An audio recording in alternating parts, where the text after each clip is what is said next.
Hello, I'm John and welcome to this video. If you like the video, please consider subscribing, making some comments, or just giving it a thumbs up. Thank you for that. This video is going to be completely different to some of the others I've made. I've made videos about amateur radio, I've made videos about Spitfires and all that sort of thing, which you'll find in links below this video. This one's going to be completely different. I started work in about 1959, in January 59, at a local photographic laboratory. One of the colleagues, or one of the men working there, as a young chap, probably in his 30s, was called Vasil Besaha. And after I'd been there for some time, I discovered that he'd come from the Ukraine. He told me that he'd actually fled the Ukraine during the Second World War, or just after, when he was about 15 or 16 years old, and he ended up in Nottingham. The company I worked for also had a laboratory, a photographic laboratory up in Nottingham, and one of the staff there befriended him, and I think they fostered him, and Vasil became part of that family. They then eventually moved down to Cornwall, to the lab where I was working at the time. Now, Vasil told me about his experiences somewhat of getting out of the Ukraine during that time. It's when the Russians came into the Ukraine after the Germans had been pushed out. The Russians took over Ukraine, as you probably know. They also took over Czechoslovakia, Hungary, Poland, and all of the whole thing. And Stalin wanted the whole of Russia to become a bigger empire. But apparently nearly 5 million Ukrainians were killed during that period of time, which is just about as many as Jews were killed in the Second World War by the Germans. It was appalling for them. And Vasil hated Russians with a vengeance. And that's one of the reasons why I'm making this video. When the Ukraine war started, or the Russians invaded Ukraine, I decided to support the Ukrainians because I think they deserved it. And I put up a flag on the top of my antenna mast.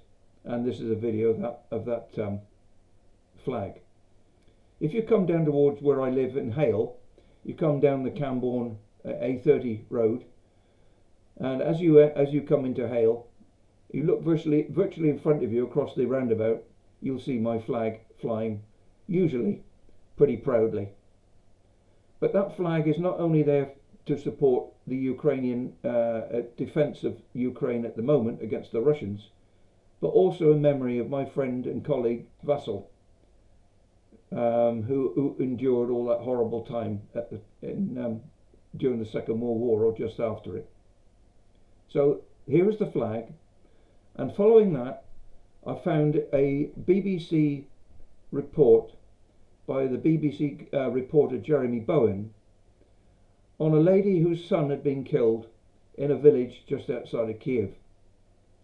I'm going to show you that video as well, because I think the BBC will not mind me showing it.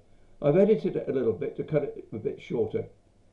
But I tell you what, if you can watch that video, or this video, and not be moved by it, you've either got rocks in your heart, or you're Vladimir Putin. So here is my flag, and I'll follow that with the video of this woman in the Ukraine.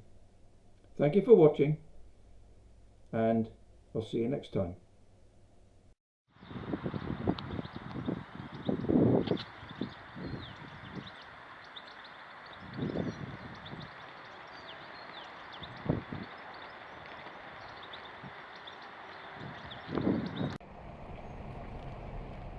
A few minutes further down the road, in the village of Kalinivka, were a few civilians, a rare sight, so we stopped. Irina Kostenko wanted to talk about the 10th of March, the day the Russians killed her only son, Alexei. The two lived here just 500 meters from his job, changing tires at a garage. Irina led the way to her son's bedroom, damaged by shelling weeks after he was killed. We were the first outsiders she'd seen since the Russians left on Friday, and the story of Alexei's death spilled out. The pain is so bad. Now I'm all alone. My son was young, 27 years old. He wanted to stay alive. Alexei was born when Irina was 18. Her life has not been easy, but she dreads the future without him. She said he'd served in the army, but that day he was going to work at the garage.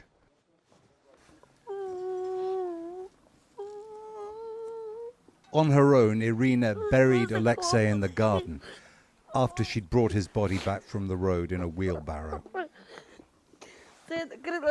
I covered the grave with a blanket to protect it from the dogs.